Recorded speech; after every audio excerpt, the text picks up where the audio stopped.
Hey everybody, it's your old pal Chuck, and I'm back with another review. And today we're taking a look at from Transformers Legacy United. This is Robots in Disguise 2001 Autobot Sideburn. Now, if you remember, about a year ago or so, we took a look at uh, Cyberverse Universe Shadow Striker. Now, Shadow Striker was clearly the first release of this mold. Um, and that was due to the fact that Shadow Striker, while all being advertised from the Cyberverse universe, was clearly based on its early BotCon release. That was a repaint of the RID 2001 Sideburn mold. In fact, upon further reflection, I think the Cyberverse Shadow Striker was the evergreen, generic, simplified version of that. So, in truth, by releasing Shadow Striker with this body, it was really paying homage to its original roots. Some people had a problem with that. I really didn't because I like Sideburn. I like how it looks. I like the blue and all that, those faded flames. What I didn't like was the mold of the original toy, which was very hard to transform. To give you an idea, they had instructions going from car to robot and back from robot to car. Yeah, it was needlessly complicated. It was coming out of that time where Takara was doing these overly complicated beast formers. It was just a very weird design. Well, like I said, I was very excited for this eventual release, but I have to say I'm a little disappointed. I don't know if it's something I'm missing. I don't know if it's mold degradation with the second use. Don't know if it's just my copy, but things just don't want to close properly on this version of the figure. Maybe I didn't notice the gapping on Shadow Striker because of the darker colors, but now I remember, and I know there was a gap here in the back, but here on the side, the way the roof pegs in, I mean, I actually have it better than it should be, and that's because if you remember, Shadow Striker wore the shield on the right arm. Sideburn, um, on the original toy, and even I'm pretty sure in the show, and even on the back of the box, shows the shield on the left arm. Now, obviously, you can have it on either arm; it's removable. But I discovered that the best way to get the vehicle mode to come together is to have the shield on the right arm. And that's a little disappointing because that's really not how you're supposed to have it. It's going to be 2 seconds to move it, but still. Um, and that's really my main complaint that, if this was going to happen, then I would have rather they foregone releasing Shadow Striker and just gave us Sideburns first. And that's also not because that when Brian May worked with Burns Guitars to release Red Special replicas, he released a demo track called Sideburns. You know, Sideburns. Yeah. But other than that, there's really not much more to say. I mean, the only difference in the deco is the blue with these lighter blue flames that are where the light catches them looks really cool. I mean, the engine coloring and all is still the same.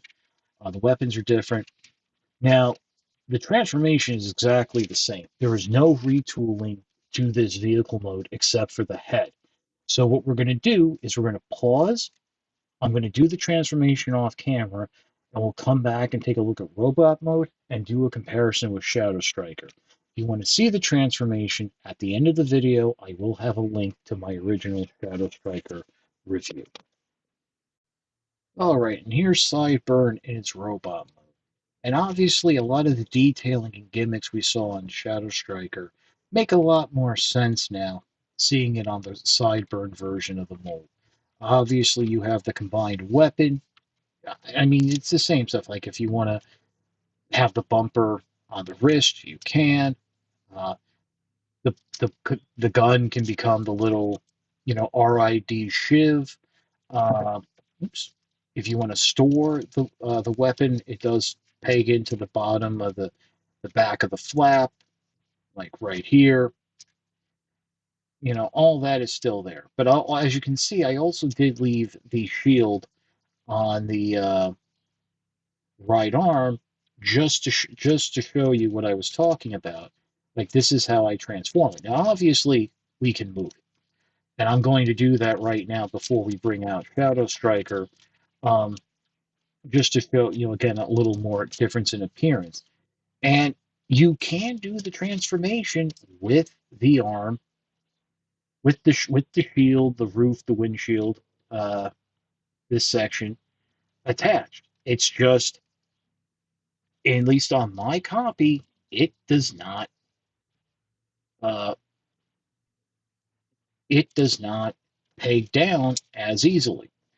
Now, by the way, again, I should mention, if you lose this piece, if you lose this piece, you're going to have a very incomplete uh, vehicle mode, because that does make up a lot of it. And also, keep in mind that this is all clear plastic, so when going to vehicle mode and pressing down to lock things in place, a little care needs to be shown, just so things don't break. Transformation is still the same. I like the transformation. I like how everything comes together and it expands and contracts. It's a much, much easier transformation than the original toy. Uh, and real quick, let's take a look at that head. A little stoic for my taste. I remember Sideburns being a little more of a fun character, but you got a little waggle there. Um, Obviously, now I want to say that the scope there should be able to flip up. At least that's how it was. I want to say on the original toy, maybe, or it was supposed to, but it didn't. But you know, I understand for this size why they didn't do it. But so there's that, and let's go ahead and bring in Shadow Striker. And like I said, really the only main difference here is the head. Um, You can see the engine detailing is the same. One thing I want to point out is how they did the crotch detailing different. You can see on Shadow Striker that section is painted in the silver with a little red down there, whereas here on Sideburns, it's red with a little silver and a touch of silver right there in that medallion. Other than that, uh, that's a big difference to the paint deco. Come around the back here, you can see there's no flames on those side panels on Shadow Striker where they are here on Sideburn. And also keep in mind that Sideburn still has those 5mm ports, so if you want to weaponize it and what have you, you can do that. Um, but really, yeah, it comes down to the coloring and detail. Now, I mean, I have to stress this again. Uh, Shadow Striker, everything pegged together very nicely on mine. And this is, of course, after I remember the trick. For those of you who don't want to sit through the review, I'll point it out. The trick is the instructions show you to peg the shins, I'm sorry, the calves and the feet in before doing the hips. I disagree. Pop those hips into place first. Uh, the calves should yeah, I'm sorry, the thighs. I don't know my anatomy. The thighs will then usually pop into place and then peg the feet in. You'll have a much easier time with the transformation that way, because otherwise it's a little harder to get the hips into place. Um, but then again, it's even harder, even doing it the instructions way, it's a lot harder on Sideburn. Like, I don't know if it's mold degradation. There's more painted plastic here than on Shadow Striker. That the tolerances are a little different. I mean, you see the cute little Autobot logo there on the forearm compared to the Decepticon logo on Shadow Striker. Um, I mean, I was going to talk about the fact that with the release of Sideburn, as many of you remember, they repainted the figure as a super mode all in red, and that Um, the other half of the Shadow Striker BotCon set was a black version of the mold called Roulette, which was an Autobot. Um, I figured they would do a Roulette Super Sideburns 2 pack. Well, I got to be honest with you. If the listings that I have seen are true, there's no Generation Selects releases, uh, including them coming up in the next year. And to be honest, if they're going to wait to 2026, I may not be interested because at least I happen to have Shadow Striker still handy because it's been roughly a year, and the figure was easy to find. I think it was even less than a year. But by that point, the mold is 2026. The mold is going to be We're going to be 2 years removed from Sideburns and 3 years removed from Shadow Striker. And as a reviewer, to have to dig up these older figures to do comparisons, a bit of a pain. But also, if it's going to be of the same quality of Sideburn, where I'm going to have to be fiddling with it to just transform it, because I mean, the transformation is a lot of fun. You'll see it. You go back and watch the Shadow Striker review, as I mentioned it again. It is fun. Um, but I mean, to not have that satisfying conclusion, and that's what kills me is like right at the end. There's always when there's a problem with the transformation, and it's at the end. That kills me because you really lose that satisfying completion. And maybe some of you out there will understand. But other than that, I like the look of Sideburn, and I don't want to come off too much that this is like not a good figure. But you know what? How about we just pause right now? I think we're done with the comparisons, and we'll come back with my final thoughts. Before we begin my final thoughts, I do feel I need to mention that just now, as I was posing the figure and unpegging the knees, I did notice that there is a little bit of paint chipping right here on both knees, so that is a little bit of a negative.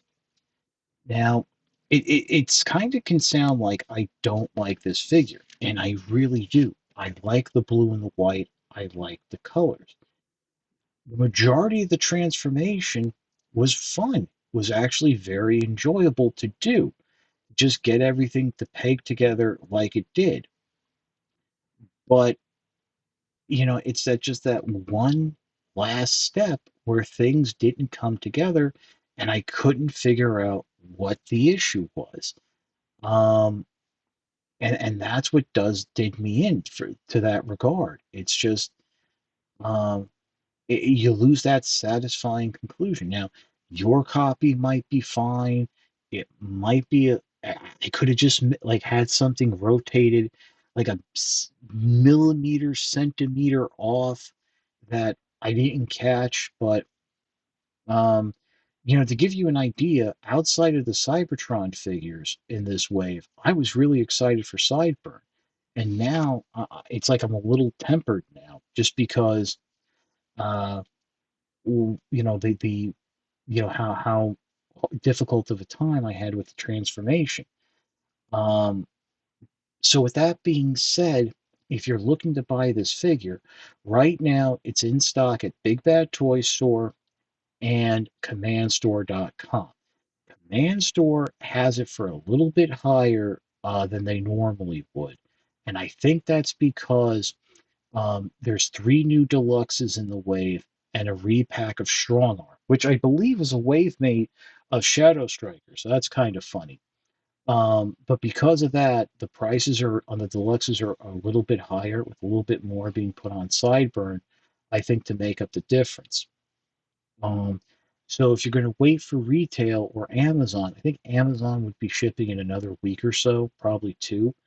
Um, that's great. But I would also say you can probably hold off and wait to get this figure until I don't want to say a sale because we all know that production numbers have been lowered. But I would go for like Hot Shot, Vector Prime, maybe even Nucleus first, than jumping on Sideburn, just because that like little issue with the transformation at the end. But that's about it for the review. If you like this review, please consider liking, commenting, and subscribing. While I will always appreciate the views, the likes, comments, and subscriptions, help communicate to YouTube through their algorithm that my channel should be exalted and held upon high. I want to make the ultimate sign of support. I do have a Patreon. It is www.patreon.com/chuckdog1999. All I ask for is $1 a month, $12 a year. No thrills, no tears, no special rewards. All you're doing is helping me help you to help me help you bring figures like this to you, as well as keeping up the infrastructure of the channel. As more and more sites move away from treating reviews as news stories and thus not promoting them on the front page, it's becoming more and more crucial for the actual viewers to watch the videos, share them, and support the content creators to help them, come up with a little extra scratch to keep things going. Remember, the larger channels have a built-in audience already that us smaller guys really don't have yet, and probably won't have for any time in the future. So that's about it. Once again, and I do also want to stress, if you can't do the dollar a month, $12 a year, that's fine. Your views, you're supporting the channel. That's what really counts, and I really appreciate it. So that's about it for the review. Once again, this is your old pal Chuck for Sideburn. We will see you next time.